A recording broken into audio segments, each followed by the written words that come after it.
Hello, and you're all very welcome to a history of the Stag's Head, a very famous Victorian pub in the heart of Dublin City. My name is Eddie Bohan. I am a historian, and uniquely enough, I'm also a manager in the Stag's Head, uniquely positioned to tell you the story of the Stag's Head. Now, this talk is being sponsored by Proclamation Whisky and by Kilmainham Tales in the book Thirst for Freedom, which was written by myself.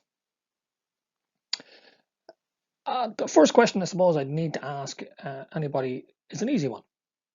What has Oscar winner Jimmy Cagney, as in Yankee Doodle Dandy, former Miss World Rosanna Davidson, as in daughter of Chris de Burgh, the 1916 Easter Rising leader Patrick Pearse, and the author James Joyce all got in common? And of course, if you're here, the answer is easy enough. It's the Stag's Head. So where is the Stag's Head? It's located at 1 Dame Court, which is the intersection of Dame Court and Dame Lane. Now, prior to redevelopment, the picture up here on your top left, this is the area where the Stag's Head is today. Now, prior to about 1760, it was a densely populated area, and in fact, one of Europe's largest sugar warehouses was located on the site where the Stag's Head is today. It covered most of what is now Dame Lane and Dame Court. But in about 1760, following the initiation of the Wide Streets Commission, which widened many of the streets in the city and straightened them out, getting rid of some of the mishmash that was the city for many centuries. The area was changed and it became more like this. So you can see Dame Street, and right in the middle there between Dame Street and Exchequer Street, you can see where the little black box is Dame Lane and Dame Court. Better view of it here. In the middle of Dame Lane, of course, was Trinity Place, which was a tenement square full of tenement houses in and around it, quite a densely populated area, and at one time quite the rebellious area where many of the IRB members lived at the time. So in 1770, they decided to build a pub right on the corner of Dame Lane and Dame Court. Number 1, as it is today. Now, it was originally opened by a man called Nicholas Griffin, and therefore was known as the Griffin Tavern. Went through a succession of owners then for the next 20-30 years. It was easy enough. It was a starting place for many publicans. They moved on. After Nicholas Griffin, there was John Pleasance, and then his son Joseph Pleasance took over after him. Then the pub was leased to Michael Parker, who took over from, as you can see in the ad there in the top right, the late Joseph Pleasance. He had died in situ. You can already notice as it is today, the Stag's Head, very famous for its food. You can see that breakfasts from 9 to 12 and soups of a superior strength are always ready. So already the corner of Dame Lane and Dame Court was getting a unique name for quality food. Michael Parker was replaced by George Gaffney, who seemed to up the food element, and he was now offering beef steaks, chops, cutlets, etc., along with his wines, spirits, malt liquor. And just on the bottom there, I just mentioned Jeremiah Murphy. He was a noted Galway piper in great demand from about 1811 to 1815. He was playing in Darcy's Tavern, and if you got a name, you were poached basically. And he was poached by the Griffin Tavern. He moved there in 1813 to play 2 or 3 nights a week, a bit like the Comedy Club is now today, downstairs in the Stag's Head. Hugely popular piper at the time. But again, it shows the transition that the pub was becoming more of a music house as well, and it'll become more and more so as the years go by. Next man into the house was James Beahan. Now it says number 3 Dame Court, but it's actually number 1. This is still prior to the proper postal code at the time. But the Griffin Tavern is now a steak and chop house. And I quite like to tell you where he is. Your sat nav at the bottom. Please to observe his house is next to Pinky's Tavern and Fancy Bread Shop. As a unique combination. Again, as you can see, this is 1802. This was just before Beahan took over. You can see here it was for lease. One of the first situations in Dublin for tavern business. Very popular from 1770, and it seemed to get more and more popular as the years went by. Its proximity to Dublin Castle probably helped, which was the seat of British government, and it was also close to the banking quarter and not too far, a short walk from Trinity College. So it was well located, a prime location to have a pub in the back streets of Dame Street.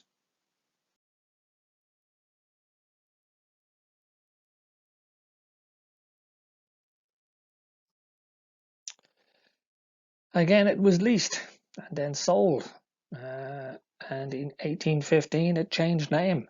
It was no longer the Griffin Tavern when Edward Hogan took over. He renamed it the Munster Tavern in 1815, still doing dinners as bespoke, suppers at immediate notice, is his advertisement here in the Dublin Evening Post. It was also quite a popular area for newspapers. The Mercantile newspaper was their headquarters was just across the way in the laneway, as is now the connects Stag's Head to Dame Street. And again, the pub changes hands and changes name once more. It becomes Hobden's Albion Tavern and Great Harmonic Saloon. Alfred Hobden took over the running of the pub. And you can see the way he's advertising. The vocal department will continue to be conducted in the most respectable manner. Music and singing to commence at 7 and end at 12 o'clock. Breakfast, dinners, snacks, suppers, soups, wines, spirits, ales, porter and cider, cheaper than any other house in Dublin. Quite the pledge. Now you'll also notice at the very bottom that he's offering beds at 1 shilling per night. So he was no longer just a pub serving food, he also was becoming a guest house. And again, quite popular due to its proximity to Dublin Castle and British diplomats and civil servants coming in and out and staying in his Great Harmonic Saloon and guest house. Very, very popular. And of course, changed its name once more to Bull's Albion Tavern. And when the owner was John Bull took over the running of the pub. Quite actually a famous name in British Irish politics. It's a name used by comics or cartoonists to refer to Britain and Ireland as John Bull. And he's after investing, John Bull, because he's after putting in a new concert room.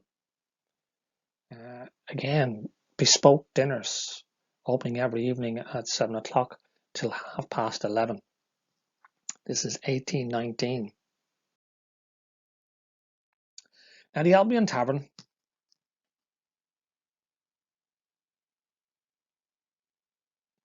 was run by John and Alicia Bull. And John died. Well, we think he died. He actually left and he went to England. He was declared dead, and Alicia became a widow, and she put advertisements in the paper to say that she was still conducting his business. But John Bull wasn't dead. In fact, he had gone over to London and married yet again. And again, about 10 years later, notices in the London newspapers of his pub being left in the hands of his wife because he had died, when in fact he hadn't. He had gone up to Scotland. So he just continued to get married, get a pub, pretend he was dead, and move on. Obviously, divorce wasn't an option. But Alicia took over running the pub, and she was there for a while, and then she fell for a guy called Henry Murphy. Now, Henry Murphy was a oysterman from Malahide, He had a very good and thriving oyster bed out in Malahide, serving fresh oysters, Dublin Bay oysters. As you can see up in the top right-hand corner, Messrs Murphy and Gaffney, proprietors of the Malahide oyster beds, respectfully informed the public that wholesale and retail for the above celebrated oysters are received at the Albion Tavern in One Dame Court. So he married Alicia, and he took over the running of the Albion Tavern, and he also used it as a wholesaler for his oysters. And hugely popular were. He was serving them from a number of shops up and around the Lord Edward Street area, but now he was using the pub as his base. So how popular were Malahide oysters? Hugely popular. Here's a little story of them. This is the oyster beds out in Malahide. And this is a kind of picture of what it looked like as the oysters were being brought in from the beds in ashore. These delicious oysters, which the late tides have kept for several days out of the market, are now coming in large quantities every day into the metropolis. As they are at all seasons of the year under 10 feet of seawater, upwards of 20 hours of each day, they receive that peculiarly mild briny flavour that connoisseurs look upon as perfection itself.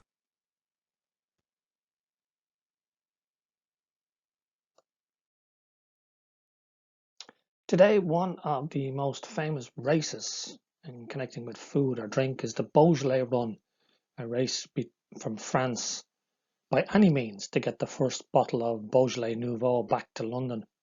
Now, unfortunately, some people may remember tragically in 1984 a group of Irishmen, including Sunday World journalist Kevin Marin and the Sands Hotel owner Pat Gibbons, were killed in a plane crash with 7 others as they raced to bring back the new wine.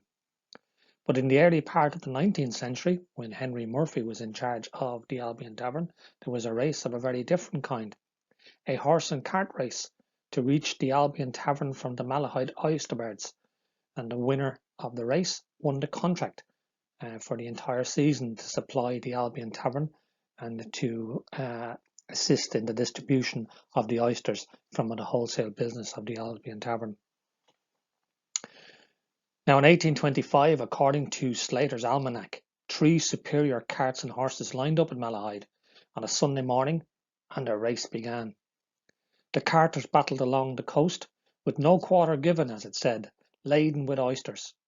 Into Fairview they galloped, where fresh horses were bridled at Croydon Park, which is now Fairview Park. The carts were wheel to wheel, hoof to hoof, but as they travelled along the North Strand, one horse took a blame, and then there were 2. Onto the quays, and the crowds were roaring enthusiastically for their favourite. Friends and relatives of the 2 drivers did whatever they could to put off the other, including pelting them with foul-smelling vegetables and rancid eggs. The race continued, the galloping horses sweating wildly as they entered the final stretch onto Westmoreland Street, past Trinity College, where Joe Rooney's horse and cart took the lead, onto Trinity Street and into Dane Lane, and he reached with cheering throngs packed outside the Albion Tavern, where he celebrated and was awarded the contract by the owners Henry and Alicia Murphy after his hard-worked horse was fed and watered. And he continued this every year so that the horsemen would race to get the contract from Malahide to the Albion Tavern on Dane Court.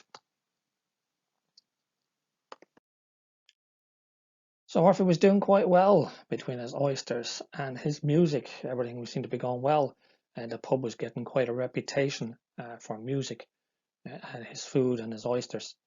It also had a reputation for other events, including what was known as the new Gunpowder Plot, where seemingly some rebels at the time decided to get the caretaker and guards of Dublin Castle drunk in the Albion Tavern and attempted to blow up Dublin Castle. The mission failed as the explosive failed to go off, but there was a lot of inquiries afterwards as to how the watchman was allowed to get drunk in the Albion Tavern. Again, it was this proximity to Dublin Castle. It was a hotbed for intrigue, where many of the Dublin Castle elite drank in the Albion Tavern, so it was a place for getting someone drunk and getting secrets.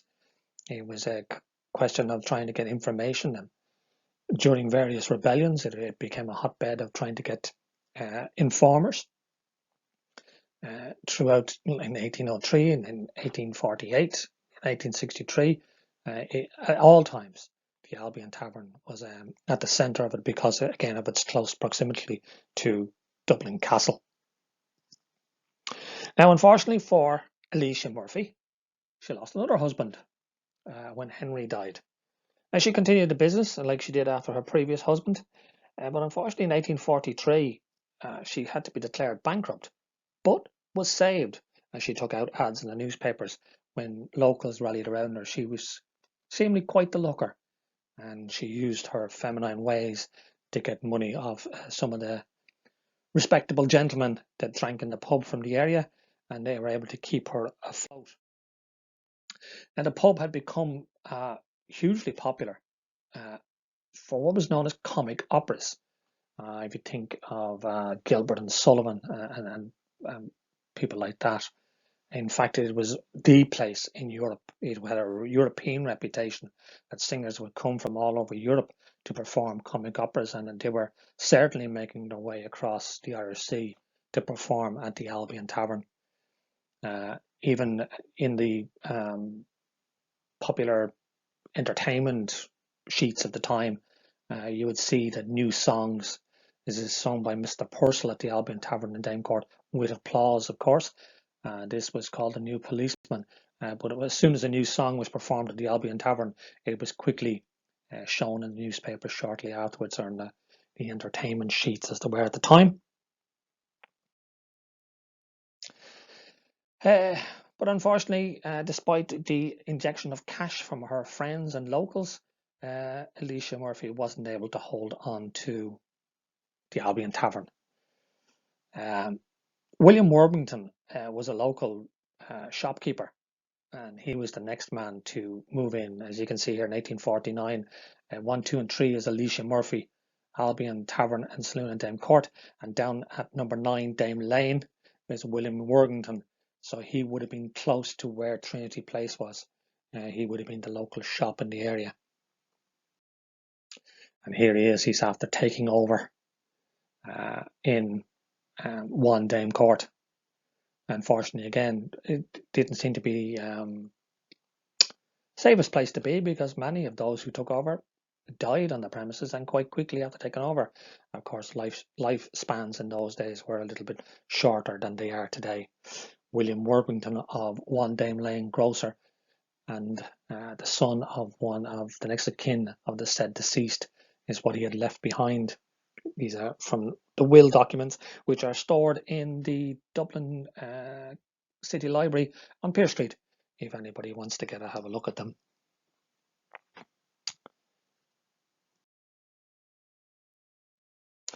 Now, because of its name, and very popular name for the quality food and quality entertainment, some major events and some big names ate, dined and drank, and probably slept in the Albion Tavern.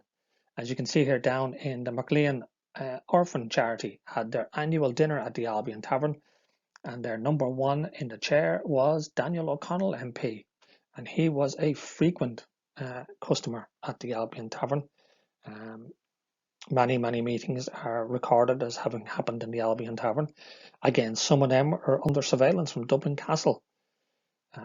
So it was doing the business no harm, but this was a hotbed of nationalist intrigue at one time.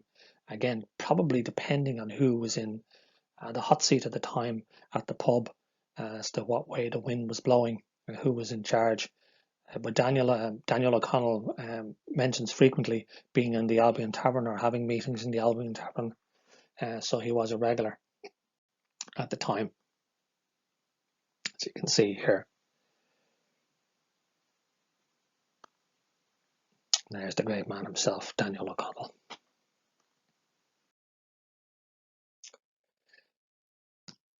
Next in line after the Wormingtons, his son, Wormington son, took over the pub He also had a pub at 17 York Street, but in 1875 he was declared a lunatic by the courts. Basically, he was another way of saying he had become an alcoholic. He had drank himself out of the pub. So the next man to come in was Samuel Allen.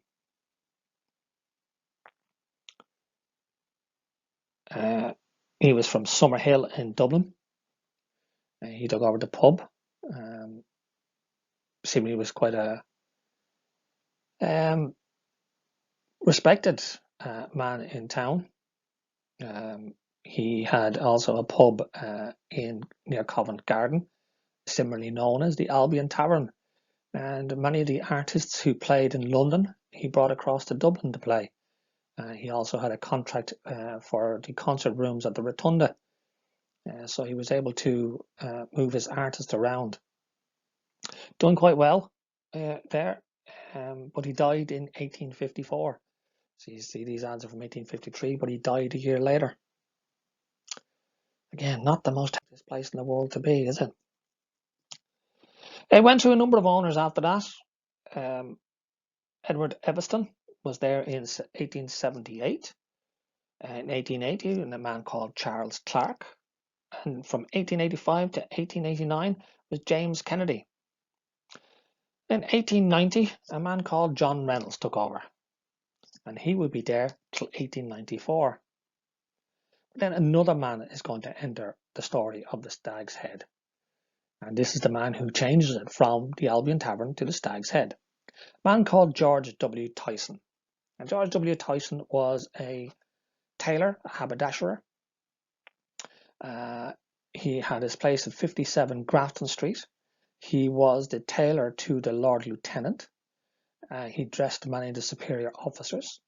He was into horse racing, and he dressed a number of jockeys, and he produced jockey silks for many of the owners and trainers. The picture there is where it is on Grafton Street. It's up near the top end of Grafton Street, up near where you'd find the Stephen's Green Centre is today, near the laneway that connects into the back of the Gaiety Theatre. So this is 57 57 Grafton Street. Brain freeze there. 57 Grafton Street. Now, he married well. He married Esther Mooney, who was a member of the Mooney publican family. So he became a son-in-law of the Mooneys. So it was only a question of time before he ventured into the pub game.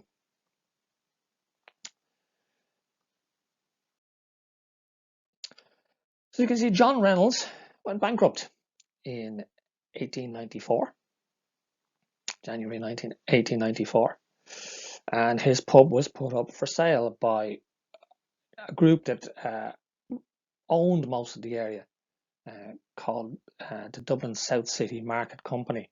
Their big place was what is today the Georgia Street Market. They owned it and operated that, but they owned a lot of the property in the area. And as you can see, when they put up the house, the pub for them, it was descriptive particulars belonging to the pub. This house is most substantial in every part. It is 3 stories high and contains a large shop with bar parlour, dining room, 4 bedrooms, a kitchen with hall door entrances to dwelling portion of the premises. The shop is fitted up appropriately for the family grocery, spirit and malt drink business, and the purchaser will be entitled to immediate possession. The sale will be subject to the approval of the Dublin South City Market Company, and the approved purchaser will be required to enter a security to preserve the licence to the extent of £500. In arrives George Tyson. George Tyson purchases number 1 Dame Court and immediately begins a transfer of licence.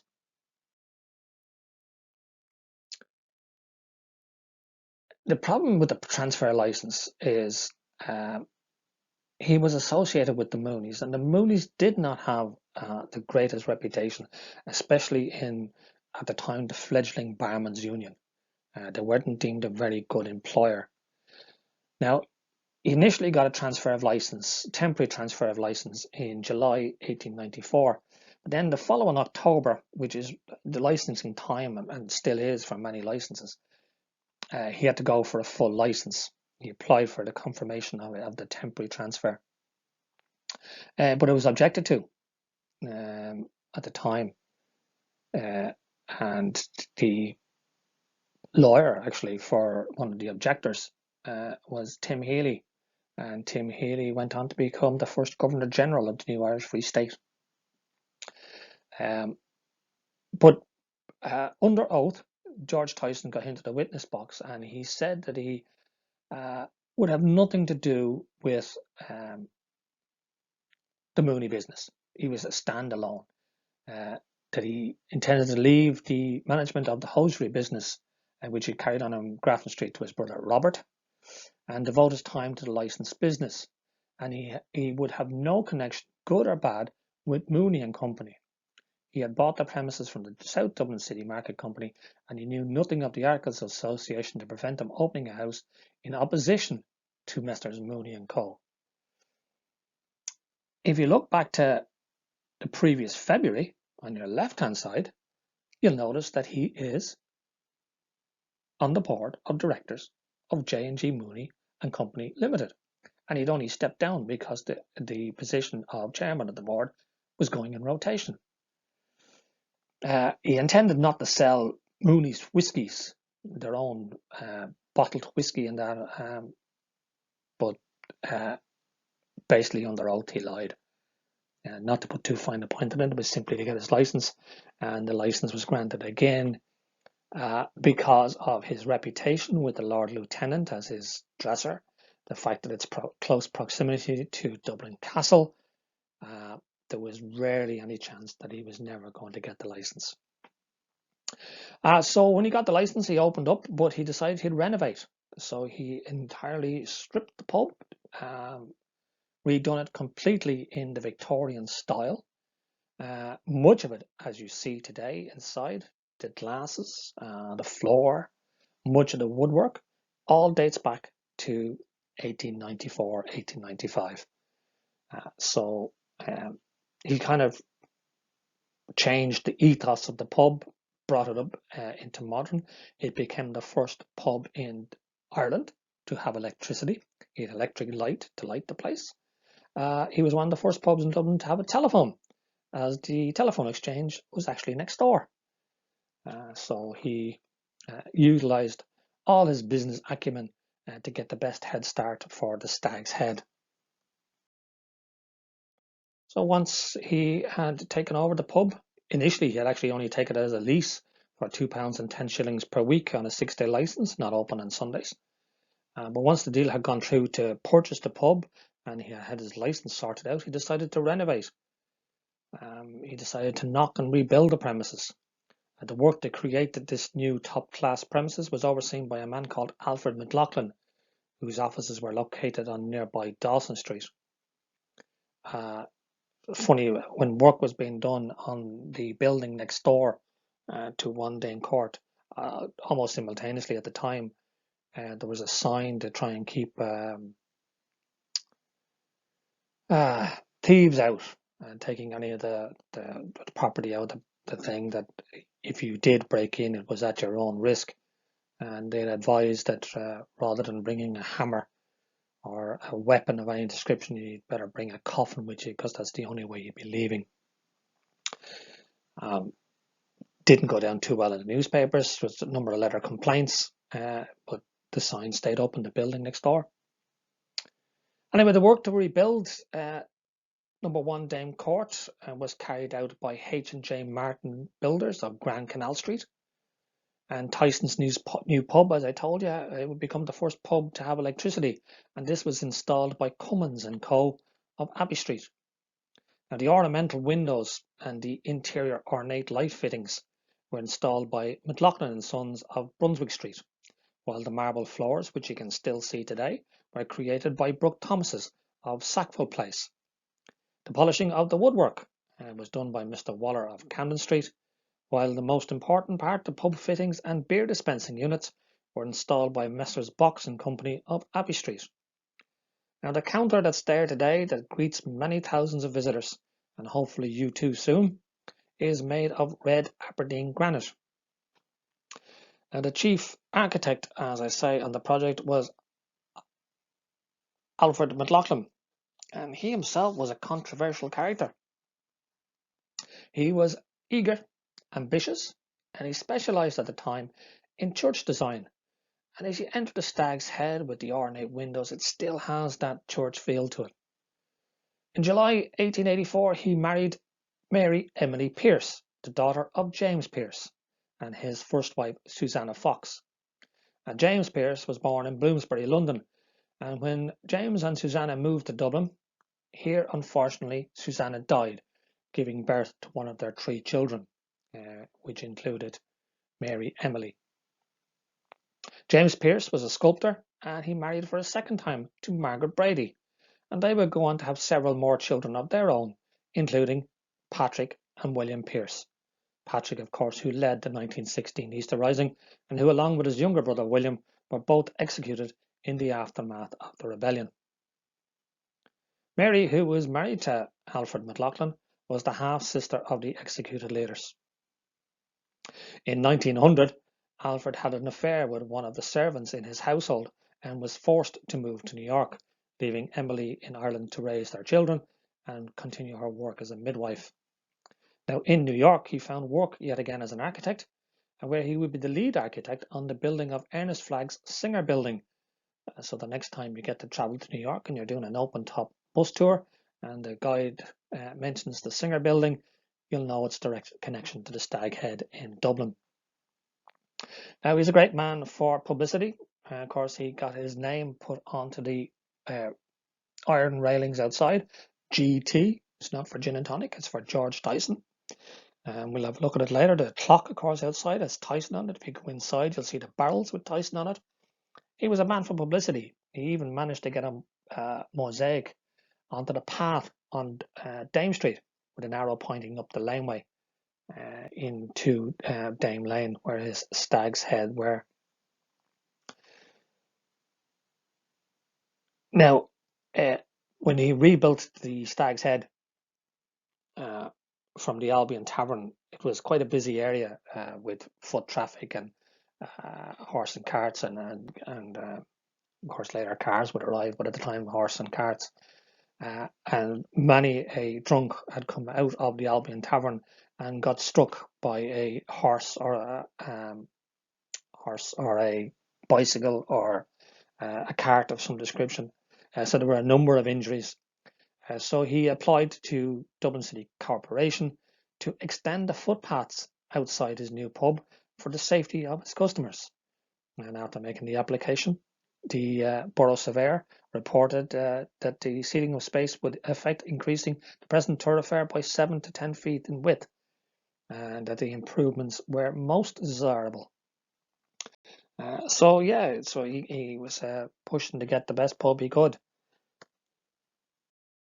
You can see some of the stuff from the original. The Stag's Head, of course, if you go into the pub, you'll see a stag's head. It's not exactly a stag. This is a secret just between you and me.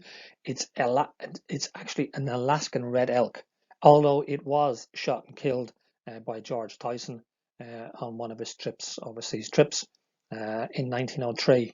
It was mounted in the Stag's Head in 1905. The reason that it was called the Stag's Head, a lot of the pubs around that time got the names like the Brazen Head, the Boar's Head.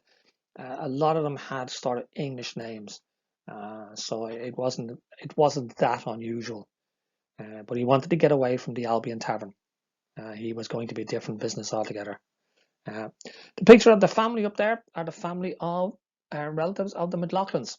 Alfred McLaughlin, who visited the pub in 2018. I had a good chat with them, and I got some great stories of them. But they visited the pub, the Stag's Head, like many millions of people before, and hopefully soon again. As I mentioned, the clocks. This was a Mooney thing, not just a Tyson thing. Of course, the Tyson one here is the Stag's Head. But strangely enough, all the other clocks are above Mooney pubs. So it was a big thing for the Moonies. Brussels was a Mooney, Parnell Mooney, Mooney's on Abbey Street, the Bagot Mooney, which is TSB Bank, and the pub on the Quays, no longer a pub. Again, these are great advertisements, and they became well known for it around Dublin. Of course, when he had to open his pub, he had to get some beer. And this is the agreement that George Tyson, it says, of Grafton Street, has deposited a £60 security to Guinness to get his supplies in. And this is dated the 21st of the 9th, 1895. So this was to get his beer supplies coming down. So he opens. Friday the 4th of October, 1895. The Stag's Head opens officially. George Tyson as proprietor. He was offering everything you could think of. He had done a deal with John Jameson, although surprisingly enough, within a couple of years there was Mooney bottled whiskey in it. In fact, in 1901 he was back as chairman of the board of Mooney and Co. And despite what he said on the witness box. Christmas 1900, there all the stuff is available in the Stag's Head. It was. If you look at the pub today, it's a wonder when you walk in today. You know, that old style Victorian. It still has that old world charm. This was brand new, but it had that luxurious sense to it when he opened up, and he advertised heavily at events like because he was into the horse racing set, again the horse show. He would advertise. He would organise for outings down to Punchestown and Fairyhouse from his pub. It was a luxurious, and it was from about late 1800s, 1899 on to about 1914, 1915. It was the pub in Dublin City.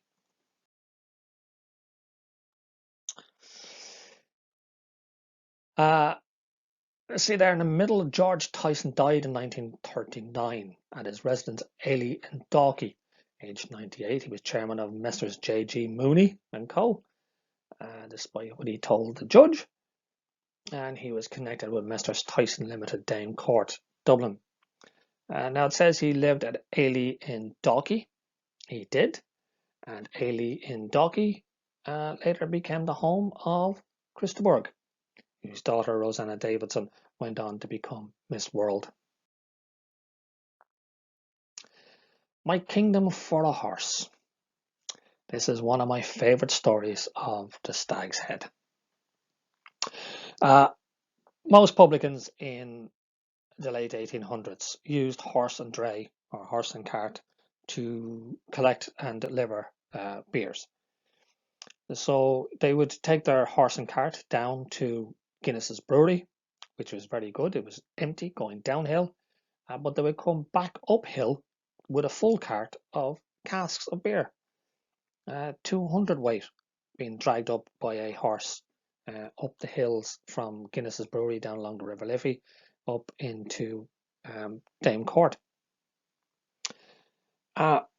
So when Tyson had his shop on Grafton Street, he would be walking down to the pub, and he'd walk by Neary's in Chatham Street, and Tom Neary, the eponymous owner of the pub, he had a horse and cart that he was using to go up and down to Guinness's to get his stock. And Tyson liked the look of the horse, but Tom Neary didn't really want to give it up. It was his horse. He needed it for delivering his supplies. But Tyson kept making him offers. He'd walk by him, he'd see Tom outside with the horse, he'd make him an offer, and it became annoying to Tom Neary that he kept, and he'd try and put the horse had a bad front leg, and it was wonky ear and had a wonky eye, and it wasn't much good for anything except dragging beers up and down from Guinness's. But Tyson kept at him, so eventually Tom Neary gave in, simply as he said himself, to get rid of him. So he sold him the horse.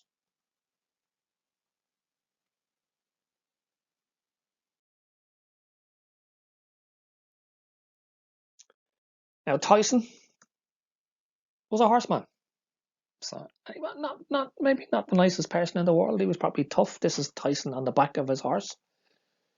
In 1886, you can see here George Tyson of Grafton Street, the holder of an annual first-class subscription ticket, was fined 21 shillings and 10 shillings costs, quite a lot of money, for assaulting a railway porter at Westland Row, which is today is Pearse Station, by pushing him out of his way when the porter endeavoured to stop him from entering a carriage on his failing to produce his ticket when required. He having accidentally left the ticket behind when coming from his place of business, which of course at the time in 1886 was Tyson's of Grafton Street.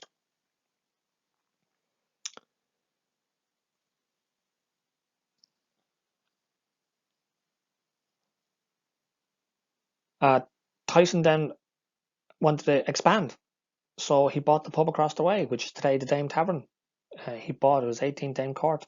He bought the South City Bar, it was called then, and he renamed it. If you have the Stag's Head, of course you rename it what? Exactly, the Stag's Tail. So you had the Stag's Head on one corner and the Stag's Tail on the other. But eventually Tyson bought the horse, and the horse was quite a good one. He knew exactly what he was doing. He put it into training. He had it going point to point initially, and when the jockey and the trainer saw how good it was going point to point, he decided to enter it in what is today known as the Gold Cup, then known as the National Hunt Cup, run at Punchestown. Tyson was quite a big horsey man. Remember the Jockeys Club? He actually, again, hospitality. You can see those attending the races at Leopardstown can be supplied by various refreshments bars with famous O'Connell ale brewed by Mr. Darcy and supplied by Mr. Tyson of the Stag's Head.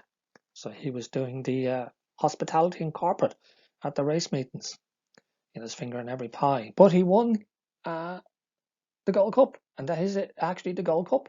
It's owned by the Tyson family down in South Africa. Sent me a photograph of to say they still have it. The name of the horse was Save Conveyance. Went from one conveyance to another. Ridden by a Mr. Pearse. It was a 6-4 favourite when it went off. Done really, really well. But Tyson knew exactly what he was doing when he saw the horse and kept annoying Neary. I wonder what Tom Neary thought afterwards when he saw the horse that he sold that was dragging beer all over the place, winning the Gold Cup. What else was around here? Well, the area was redeveloped, as you can see. Factories, the Acme Works. This was belonging to Helly's.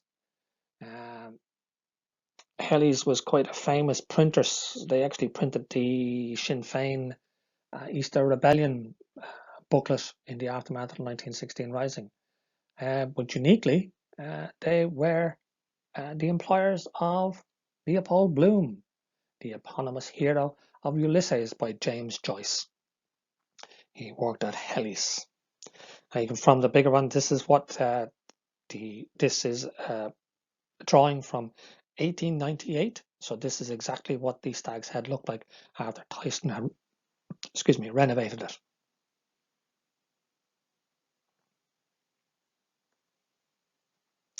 And inside the Stag's Head, you'll find that the pub has been awarded a James Joyce Pub Award for being an authentic Dublin pub, and of course with a direct connection with James Joyce himself.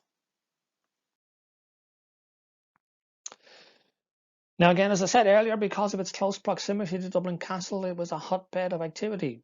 Tyson wasn't untouched by the Easter Rising. As you can see here, he ended up having to make 2 claims in the aftermath of the Rising. On your left-hand side here, Dermot Tyson, who was the son of Robert Tyson, see he's representing him. He's looking for damage done to his glass at 57 due to rifle fire at the top of Grafton Street, while Tyson himself is looking for compensation for damage to his pub on Sackville Street Lower, which was destroyed during the fighting in 1916. Of course, Sackville Street, now O'Connell Street. But during the War of Independence, again, it was used. Of course, Michael Collins was a frequent visitor to Stag's Head. Again, he drank under the noses of the British. And in fact, their in communications and intelligence headquarters for the IRA was just around the corner in Crow Street. So again, Collins is one of the pubs where the famous bottle of Collins's whiskey, his own whiskey, was kept under the counter by the barman. Patrick Mulhooley here of Strokestown in County Roscommon, in his witness statement, speaks of this necessitated our mixing with the Tans and Oggies in the Stag's Head, a public house convenient to the castle. During our visits there, I saw not even one civilian apart from ourselves calling there. So it was really only Dublin Castle, auxiliaries, and IRA men who were actually going into the Stag's Head. He's talking about here, though he met O'Mara frequently, he would give no decided answer, and when at last we took him downstairs to the lavatory, he seemed nervous and told us that he could do anything to help. O'Mara was a friendly policeman who was actually a bartender and waiter in the auxiliaries depot within Dublin Castle. So they were taking him down to the toilets downstairs in the pub. The toilets downstairs in the pub, not quite where they are today, but if you're ever downstairs at the comedy club, where the stage of the comedy club is, and that's where the toilets used to be, literally under the roadway of the Stag, under the roadway of Dame Lane, or Dame Court, I should say. So again, the proximity to Dublin Castle, hugely important to the history of the Stag's Head. Again, this is Arley House, as I mentioned earlier. Patrick Arnold, later One Dame Court, was his manager, who died quite young. His first manager, who was there when he opened the pub in 1895, died in 1899. And he was only 4 years there before he passed away. And what's the story with the Stag's Head today? Well, in 1977, it was bought by the Shaftry family,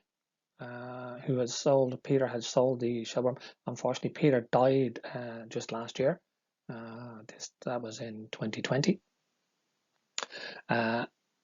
He also owned O'Brien's in Leeson Street, above Leeson Street, Sussex Terrace. And he ran the pub for many years. And then sold it to Louis Fitzgerald, of the Louis Fitzgerald Group, who still owns it today. On your right-hand side, yours truly, standing beneath that famous stag that Tyson himself killed and had it. The pub is renowned for its awards. We were named Best Tourist Bar. We've been named Best Traditional Bar, named Bar of the Year. But again, highest standards are being kept up by Mr. Fitzgerald and his family. And the Stag's Head actually goes from strength to strength. And when you walk in, it's both got that old feel and the new feel. And you can even go into the snug area. The snug, of course, has changed in the Stag's Head. The snug was originally located near the front of the bar. The snug being a place where people, women especially, and priests, and those who didn't want to be seen would go in to have a drink. But the snug area at the back, where it is now today, was actually the smoking area. It was a cigar parlour. So there was no roof on it. It was on open air. But then the roof went onto it and became the snug area. And beautiful, beautiful scenery. Beautiful woodwork and glass. So here's a little flavour of what the inside of the Stag's Head looks like today. You can see the counter area still with the Aberdeen granite on it, and of course the stag behind the counter, proudly looking down, the Alaskan stag. The floor is the original floor from 1895. Much of the woodwork is the same way. The ceiling has gone brown. It was, you'll notice in some places if you go in, it was actually a cream colour, but of course smoke. Of course, smoking was quite popular for many, many decades until 2003. So the ceiling has turned brown through nicotine. If you go in, you can still see plenty of the Tyson name, the Tyson barrel there you can see. They're the original barrels, the Tyson name on the clock outside. On the windows are the original glass windows. You can see plenty of Irish red deer is actually in the stained glass windows. And on the top right hand corner is the snug area, again with the beautiful canopy, glass canopy above it. A beautiful, quiet, private setting, and of course available for bookings for private parties.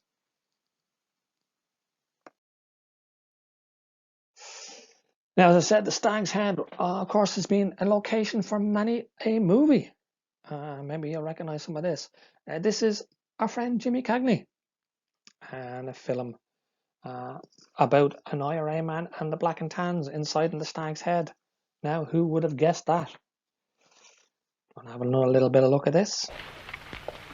Bird watching.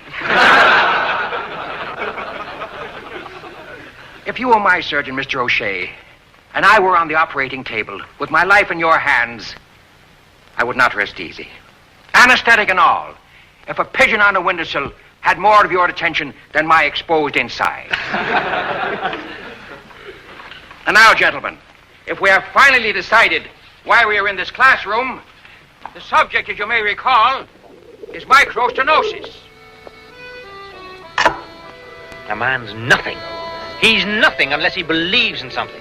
I do believe in something. What? Patty, tonight I believe in a red-headed girl, 5'4" tall, in her bare feet. And I mustn't keep the poor darling waiting. You're hopeless. Hopeless.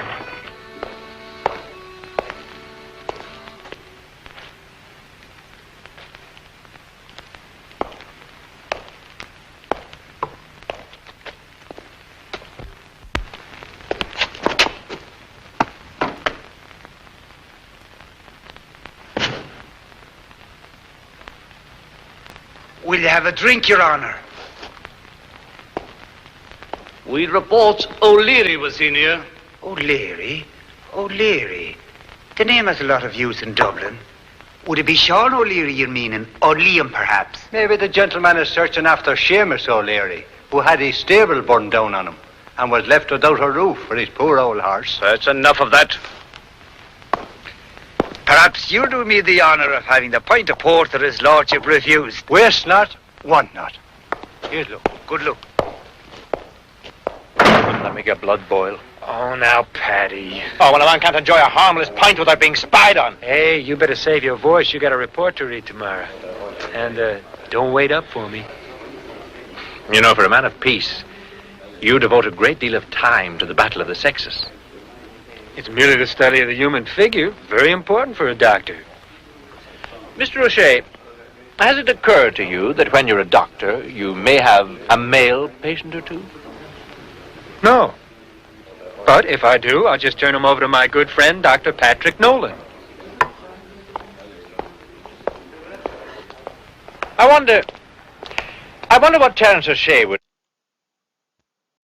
God bless Jimmy Cagney's quite atrocious Irish accent in that.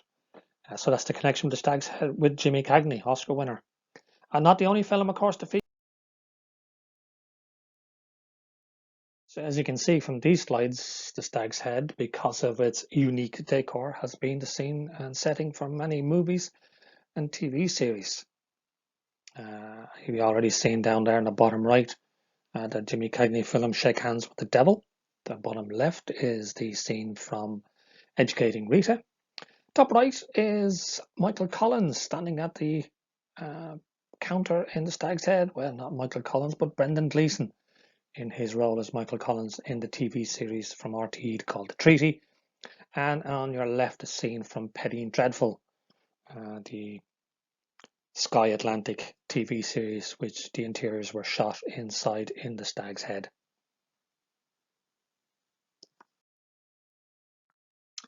If you want to find out a little bit more about the Stag's Head, there is a book available. It was brought out for the 250th anniversary. Unfortunately, due to COVID, we weren't able to celebrate the 250th in 2020, but there is a book available. And you can find it on Amazon.